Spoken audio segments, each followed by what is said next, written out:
story you are about to hear is true. The names have been changed to protect the innocent. Fatima Cigarettes, best of all king-size cigarettes, brings you Dragnet on both radio and television.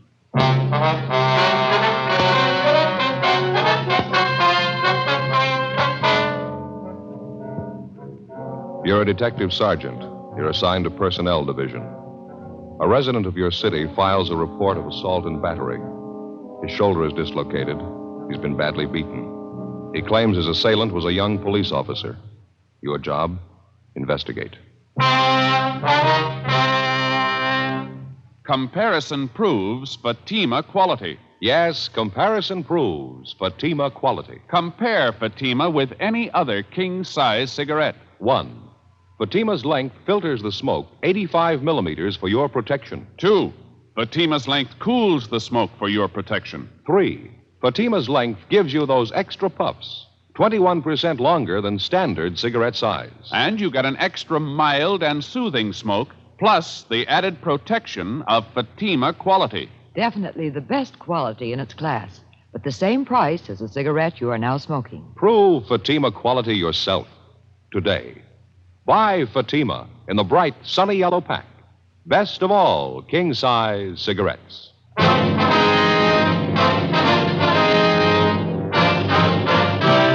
Dragnet, the documented drama of an actual crime. For the next 30 minutes, in cooperation with the Los Angeles Police Department, you will travel step by step on the side of the law through an actual case transcribed from official police files. From beginning to end, from crime to punishment, Dragnet is the story of your police force in action.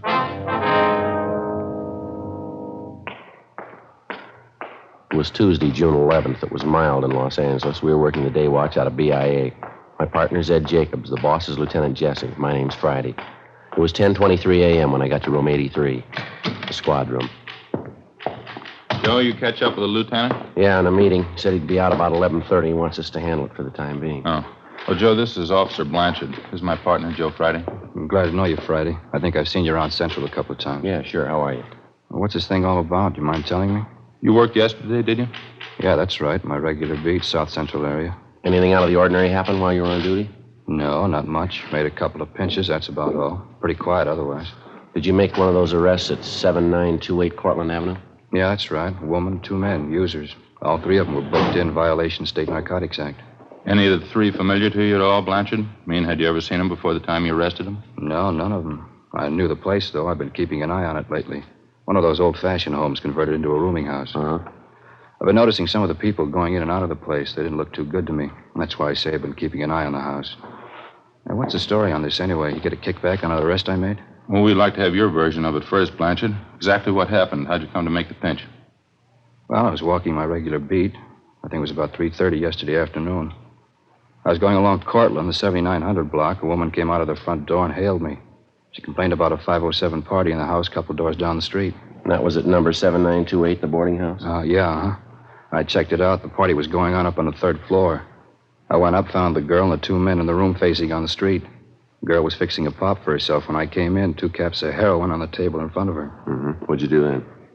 I made a grab for the 2 caps. One of the guys beat me to it. He got him, ran to the next room, and tried to flush him down the drain.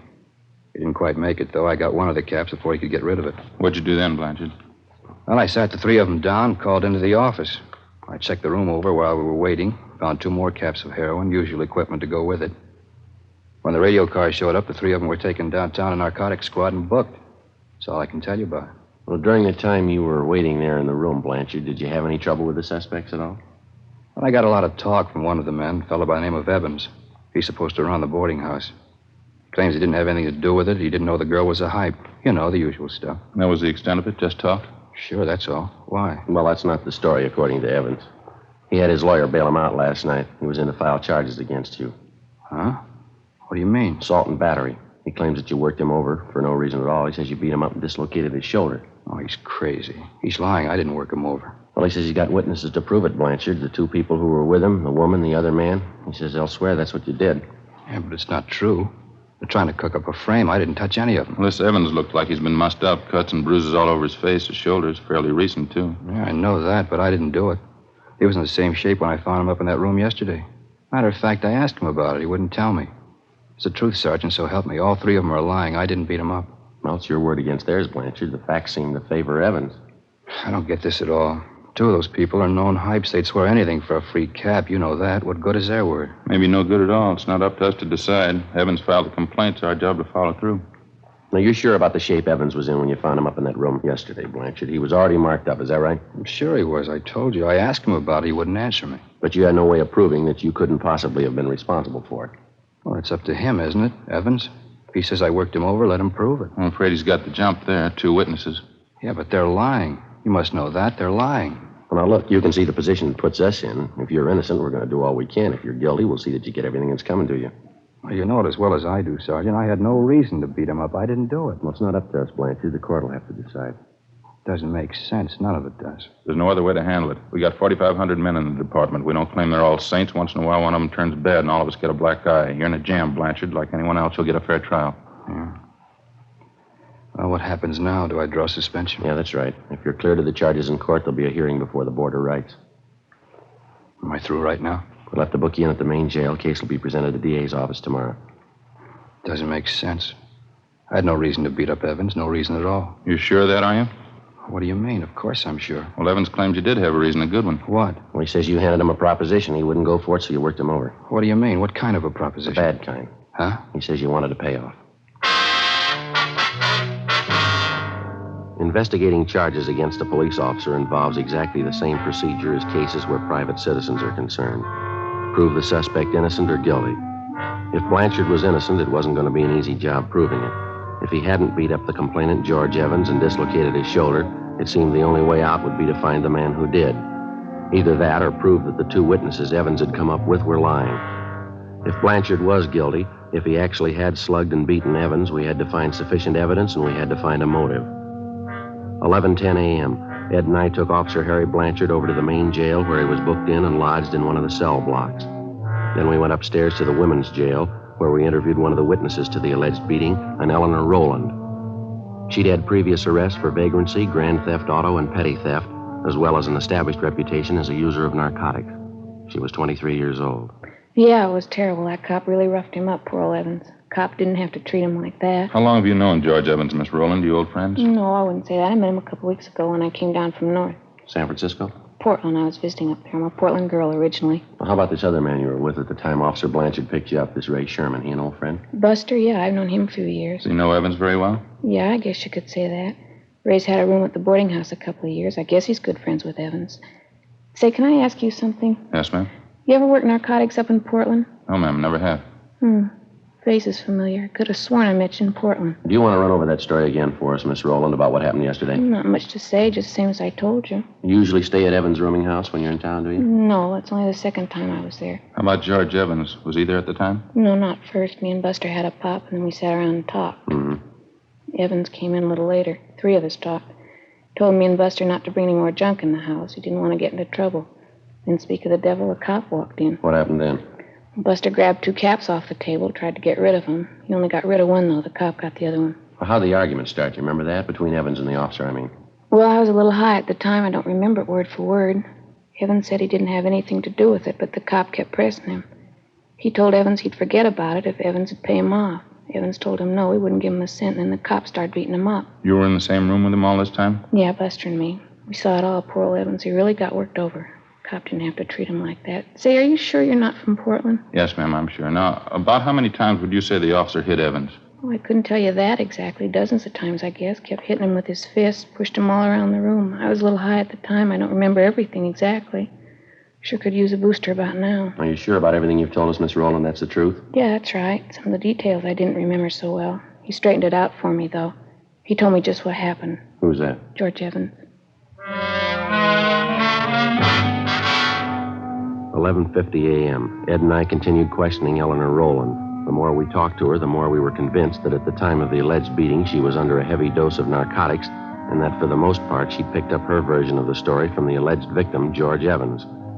We went down to the second floor of the main jail to one of the interview rooms where we talked to the second witness, Ray Sherman, alias Tom Raymond, alias Buster Raymond. He also had a long record as a user of narcotics. He gave the same general version of the incident as the Rowland girl did, But despite the girl's story, he claimed he was not under the influence of narcotics at the time Officer Blanchard entered the room and made the arrest. Besides that, there were other discrepancies. 1:05 p.m., we had some lunch at the Federal Cafe, and then we drove out to interview the complainant in the case, George Evans. After checking at his rooming house, we finally located him in a neighborhood bowling alley. He was sitting at a bar adjoining the actual playing area, drinking a bottle of beer. Parts of his face and neck were bandaged, and his left shoulder was in a cast. He appeared friendly and cooperative. I kept telling the cop I didn't have any money. Told him I wouldn't give him a payoff even if I did. So he started working you over, that right, Evans? Yes, that's right. I don't have anything against cops normally, but this guy, that's something else. How do you ever get on the force anyway? Had you ever had any contact with Officer Blanchard before yesterday, Evans? Yes, I did, twice before. He came to the house, accused me of running a hideout for thieves, junkies. Tried to get me to pay him off then, too. I wouldn't do it. That's, when was that, Evans? About 6-8 months ago. Yeah, at least that. Well, how is it you didn't report Blanchard then? Well, I wouldn't cause any trouble, get mixed up in a law case. I figured I could take care of him myself. But after that going over yesterday, that was enough for me. I don't understand how the guy ever made the force to begin with. What's the matter? That shoulder of mine, he really tore it apart. How'd you spend your time yesterday, Evans? Do you mind telling us? No, I don't mind. I slept till about 12:30, 1 o'clock. Had a little bit of a hangover. Then I got up and made some breakfast and read the paper. That's about the size of it. You mean you were in your room all day up to the time you went down the hall to Ray Sherman's room? That's right. Ray was there with this girlfriend of his, Eleanor. I didn't know she was a hype. That's the truth. Ray should have known better having her there. I don't like the kind of stuff going on around my place. Now, we've checked you through the record bureau, Evans. There's been 3 or 4 similar cases at your places the last few years, hasn't there? A couple, yeah. It's a real problem. I don't know how you keep them out. Whole neighborhood around here, you know. Pretty hard to stop it, I guess. We understand you were in the room there while the girl helped herself to a fix. Is that right? No, I wasn't in the room when she took the fix. I got there a couple minutes after. I didn't even know what was going on. You can ask Ray Sherman, the girl, too. They'll tell you I wasn't there. Well, that's something else we wanted to ask you about. Sherman and the girl don't seem too sure of their stories. Can you straighten us out there? How do you mean? Well, Sherman tells us one thing, the girl tells us something else. Can't seem to get together. Yeah, but I told him. You told him what, Evans? Well, nothing. I told him to tell the truth, that's all. That stupid Ray. He doesn't know half the time what he's doing. Well, that doesn't make him much of a witness then, does it? Well, what do you mean? He was there when that cop slugged me, beat me up. He could see that much. Well, that's just it. We're not sure he did. Huh? The girl says Blanchard worked you over in the living room there. Sherman says Blanchard took you out in the kitchen and beat you up. Now, which is it? I think I'm beginning to get the pitch. How's that? You're out to cover up for that cop. Is that it? Take care of your own? We're assigned to investigate this thing, Evans, just like any other criminal case. Blanchard's not getting any more of a break than any other suspect would. Yeah, sure. We still haven't answered our question. Where did it happen, living room or kitchen? The interview's all over, Sergeant. I got the pitch. You can take this back to your office. I'm going to get that cop convicted. If it's the last thing I do, you can count on that. What's the matter, Evans? All we did was ask you a simple question. Don't try to kid me, Sergeant. I got the angle. You're trying for a cover-up. Okay, go ahead and try. Now, look, why don't you snap out of it, mister? Nobody's trying to cover up unless it's you. Sherman and the girl are your witnesses. Some of the points of their stories don't check out. We want to clear them up. Does that sound unreasonable? I told you, Sergeant, it's no use. I got your angle. Answer me one more thing, Evans. You're on your own. I'm telling you nothing. Who was the doctor that treated you after you were beaten up? Down at Georgia Street, the emergency. You ought to know that. No, I mean for your shoulder. We checked over your car down at Georgia Street. No mention there of a dislocated shoulder. No, of course not. I didn't even know I had one until I was bailed out. I had my own doctor fix it. You mind giving us his name? Why should I? I was willing to go along, cooperate, then you started playing it cagey, trying to cover up for that cop. Now you work it out on your own. All right, mister. Any way you want it. You bet that's the way I want it. You had this whole thing framed from the beginning. Now you're off the track, Evans. You're not kidding me. You're trying to prove that cop's innocent, trying to make me out a liar. What am I supposed to do, help you prove I'm a liar? No, you've helped enough already. Ed and I double-checked through Officer Blanchard's departmental record. It showed that Blanchard had been working his present beat for a little more than 4 months. Evans had told us that Blanchard allegedly had solicited payoffs from him at least 6 to 8 months before. The following day, Ed and I made further inquiries in the neighborhood of Evans' rooming house and also among his friends and associates. For one thing, we found out that Evans had not spent the entire morning and early afternoon in the house. He'd been seen leaving his place by several neighbors at about 10 a.m. Through one of his contacts, we got the address of an ex-wife, since remarried, a Marie Evans Zarconi. We located her in a small apartment in the East Wilshire district, a small brunette woman about 35. Now, you tell us she used to be married to Evans. Yeah, that's right. Well, what kind of business was Evans in when you were married to him, ma'am? Well, he had that rooming house over on Cortland Yes, Avenue. ma'am, we know about that. Was there anything else? What's the matter, anyway? Just a routine investigation. We'd like to have as much background on him as you can remember. Are you on fairly good terms with Evans now? No, I haven't seen him since we split up. About a year and a half ago, I think. That's why I couldn't stand him. What was the trouble, ma'am? You mind telling us? He just isn't much good, that's all. You find a lot of names to fit him. He was in everything. How do you mean? That's why I got away from him. Every cheap, lousy racket you can think of, he was in it. Peddling dope, blackmail, making book, some of the two-bit rackets. He's been in all of them, one after the other. I had to get away. Rooming house on Cortland Avenue, that's where he's been operating all this time? As long as I've known him, yeah. About 3 years, I'd say. Mm-hmm. Is narcotics just a sideline with him, or does he go in for it pretty heavy? He was in it pretty heavy when I left him. I don't know what he's been doing since. I don't care. Just soon forget all about it. Yes, ma'am, I can understand. What's the matter now, anyway? Got a case against him? Well, not exactly. Evans is filed against a police officer, assault and battery, soliciting a bribe. We're investigating the charges. Sounds like him. Some cop really rough him up? Well, we don't know, ma'am. That's what we're trying to find out. Oh. Well, I'd like to help you out. Don't think I can, though. Well, just one more question, ma'am. While you were married to Evans, did you have a family doctor? I mean, one that you called regularly when you were sick? Yeah, we did. Why? Well, what was his name? Can you remember? Yeah, Dr. Chase. Would you like his address? 2:47 p.m. We got to Dr. Chase's office, and luckily we found him in. Take a look at this magazine, Joe. What? National Geographic. Looks like a real old one, wouldn't you say? Yeah, it sure does. Cover's torn off there. Yeah. What do you know about that? It's older than I thought. Look at this here. Well, what do you got? These pictures, eh? Look. 4 pages of them. Pretty grand affair, huh? Yeah. Teddy Roosevelt breaks ground for Panama Canal. How about that? Yeah. Sorry to keep you waiting, gentlemen. That's perfectly all right, Doctor. Let's see now. You want to know about... Mr. Evans, Doctor. George Evans. Oh, yes, Evans. What was it exactly, Sergeant? What did you have in mind? Well, the first thing we'd like to know is if you've treated Evans recently, the last week or so. Yes, as a matter of fact, I have. He was in here, well, let me see now. Let's see, yes, I thought so. He was in here 3 days ago. I had some bad cuts and bruises. Mm-hmm. They'd already been treated, though. There wasn't much I could do. Was there anything else wrong with him, Doctor? No, not actually. I examined his shoulder. He insisted it hurt him. He wanted me to put it in a cast. Mm-hmm. You put the cast on, did you? Well, there really wasn't any need for it, but I put it on anyway. A little bit of psychiatry. Thought it'd make him feel better. Well, how do you mean, Doctor? Wasn't any need for it? Just one of those peculiar things. I've been treating Evans for some time, you know. Yes, sir. That's what we understand. It's fairly unusual. Hardly a rare case, though. Suppose you might call it a trick shoulder. Looks as though it might be dislocated, but it actually isn't. I think it's voluntary. You mean he could do this thing himself? Oh, yes. He can make it appear dislocated anytime he wants.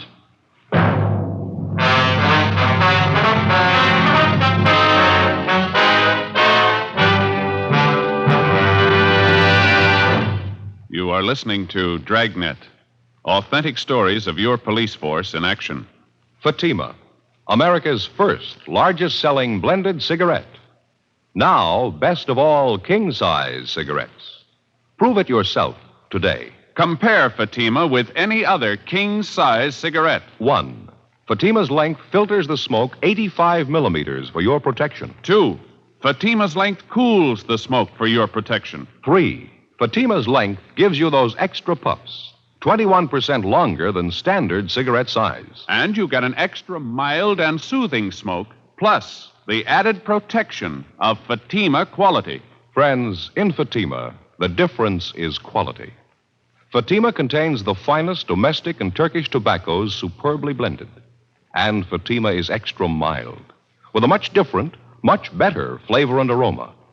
Because of its quality, its extra mildness, its better flavor and aroma, more smokers now insist on Fatima than ever before. Switch to Fatima today.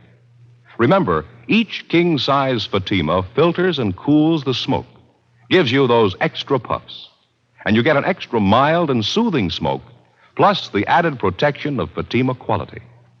Buy Fatima. Best of all, king-size cigarettes.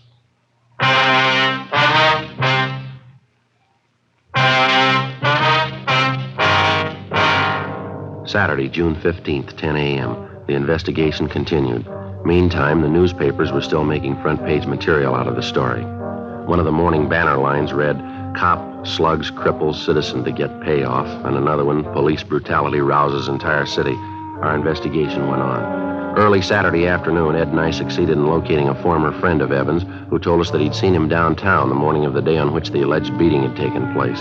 The same time Evans had told us he was in bed nursing a hangover.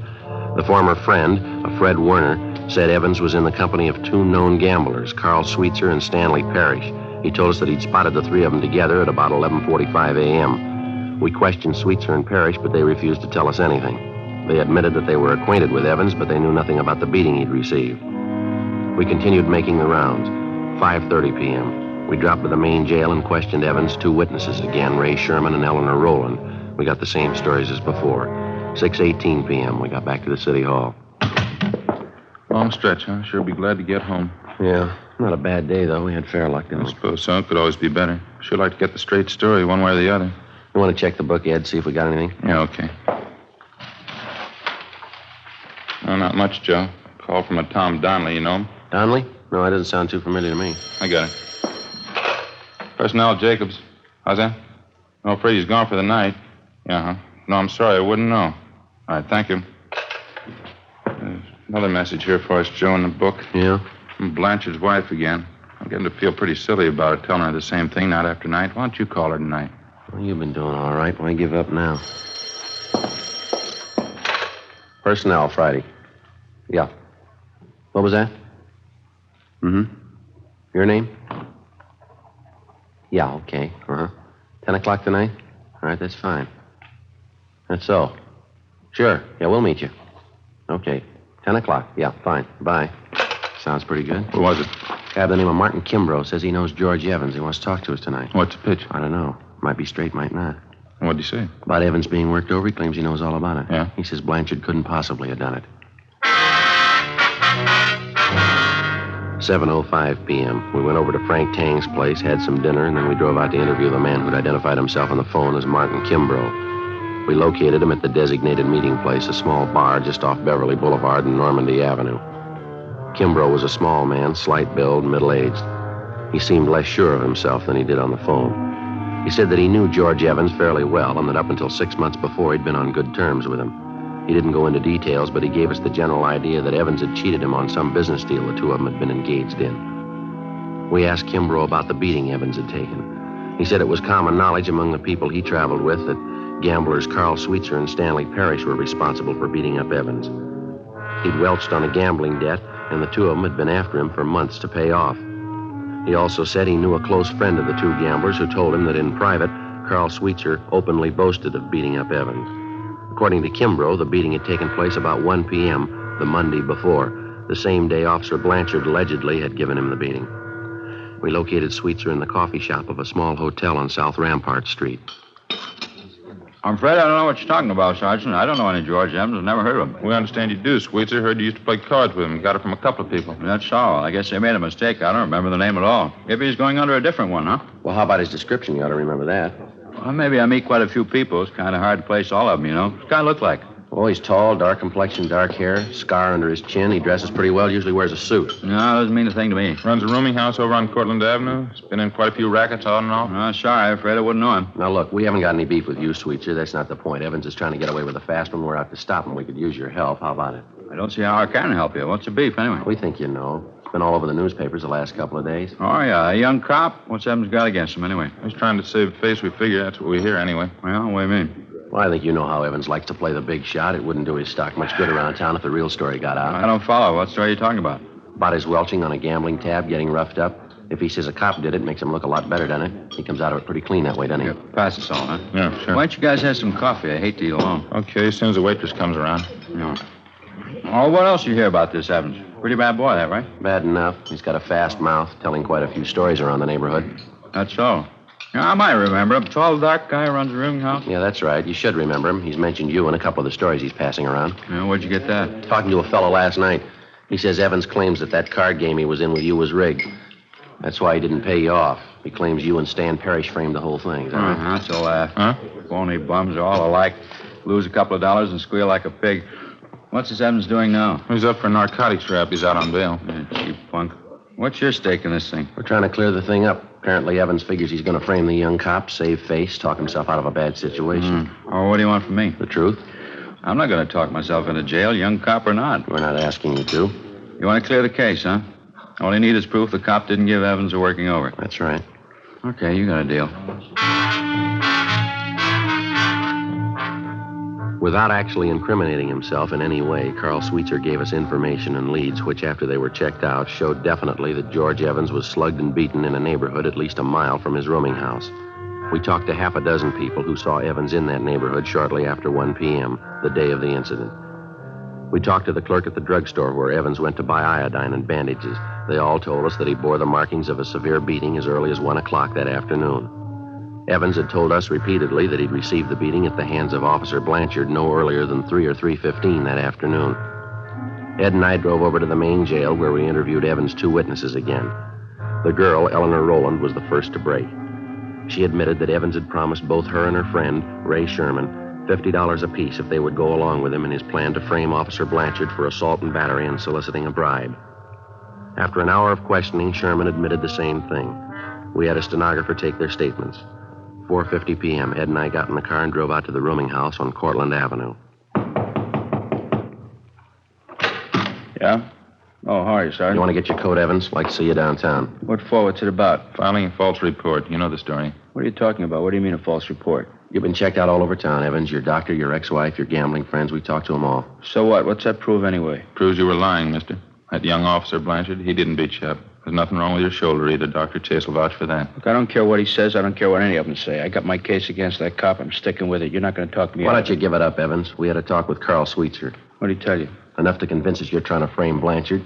We've got statements from people who saw you before you got back home Monday afternoon. They say you were mussed up then. That was at 1 o'clock in the afternoon. You've been telling us Blanchard wasn't at your place till 3 o'clock. Now, how do you explain that? Well, I don't know. Maybe I didn't have the time right. My watch could have been off. Doesn't make any difference anyway. It's going to make a lot of difference. How about getting your coat? I'm going to call my lawyer first. That isn't going to do much good. We've got statements from your 2 witnesses, Ray Sherman and the girl. They've admitted the whole thing. Now, you haven't got much of a case left. I don't care what they say. They're lying. Both of them. They're lying. You ought to know, mister. What? You taught them how.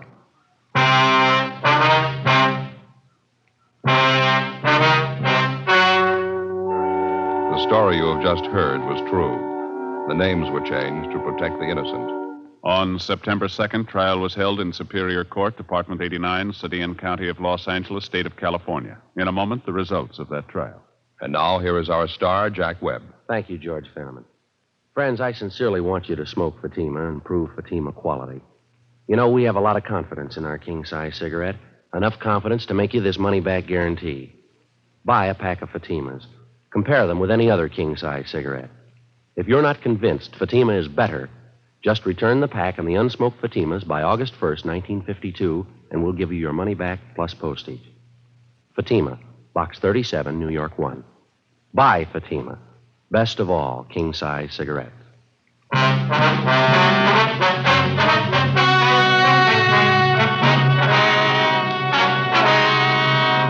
A complaint was received on George Evans from the city attorney's office for violation of Section 5243 Municipal Code, filing a false report to the police department, a misdemeanor. He received a sentence of 30 days in the county jail. Ray Sherman was tried and found guilty of Section 11500 Health and Safety Code, possession of narcotics. He was sentenced to 1 year in the county jail and 3 years probation. Eleanor Rowland was filed on as a bag addict, Section 11721 Health and Safety Code. She was sentenced to 60 days in the county jail. Officer Harry Blanchard was cleared of the charges pending against him and was... You have just heard Dragnet, a series of authentic cases from official files. Technical advice comes from the Office of Chief of Police W.H. Parker, Los Angeles Police Department. Technical advisors Captain Jack Donahoe, Sergeant Marty Wynn, and Sergeant Vance Brasher. Heard tonight were Barney Phillips and Whit Connor. Script by Jim Moser. Music by Walter Schumann. Hal Gibney speaking. Fatima Cigarettes, best of all king-size cigarettes, has brought you Dragnet, transcribed from Los Angeles.